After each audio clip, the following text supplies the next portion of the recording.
Bienvenue à l'école de design, je vais vous emmener faire une visite des ateliers numériques de l'école qui sont juste au niveau de l'Agora, donc c'est juste ici.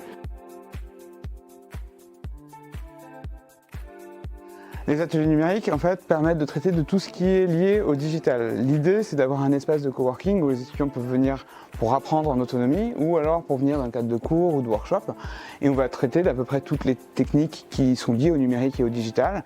Ça passe par le code, ça passe par l'électronique.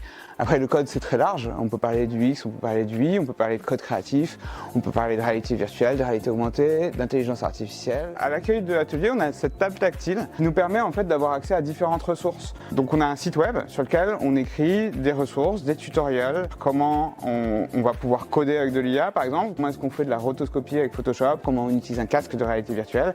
Et donc il y a énormément de ressources qui ont été créées au fil des années et qui sont disponibles pour tous les étudiants. Ici, une première salle qui va être dédiée vraiment au prototypage et au craft.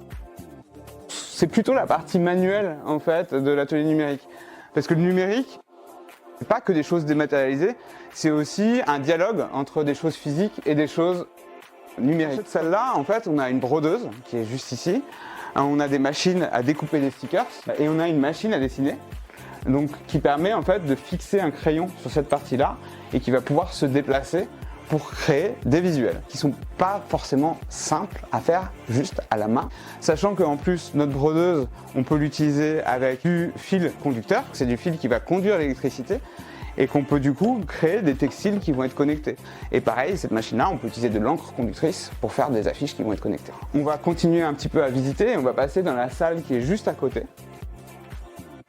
On a des fers à souder, on a des oscilloscopes, on a des alimentations de labo, on a une petite imprimante 3D.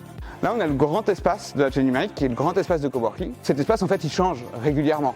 On a des étudiants qui viennent s'installer, parfois on a des cours, un workshop, une classe qui va rester pendant toute la semaine ici et qui va produire quelque chose pendant toute la semaine. Ça peut devenir aussi un espace d'exposition où on va venir voir les projets qui ont été réalisés pendant ce workshop-là. Donc c'est l'idée d'avoir un espace très central et qui permette de brasser les pratiques et de aussi mélanger les étudiants parce que on n'accepte pas forcément que des étudiants qui viennent d'un parcours numérique. On a des équipements aussi qui sont assez intéressants et qu'on peut venir détourner. On a la chance d'avoir un énorme écran tactile. Donc c'est assez intéressant pour prototyper et tester les choses. Un exemple comme celui-ci où on va avoir un petit instrument de musique. On peut faire du code pour faire des usages très précis, on peut aussi faire ce qu'on appelle du creative coding et d'essayer d'attaquer le code par des usages qui sont un petit peu différents, qui sont un petit peu décalés, mais ça n'empêche que quand on crée ce genre de choses, on va aussi acquérir des compétences assez importantes en code pur et dur. Je peux vous montrer aussi des outils visuels et la posture qu'on peut avoir à l'école autour de l'IA. L'idée, c'est de ne pas s'arrêter aux outils grand public. Midjourney, c'est intéressant, ça permet de faire des choses très bien, mais c'est plus un outil de communication qu'un outil de designer, dans le sens où on va créer un visuel, on va créer une description de ce visuel et on va appuyer sur un bouton pour obtenir une image.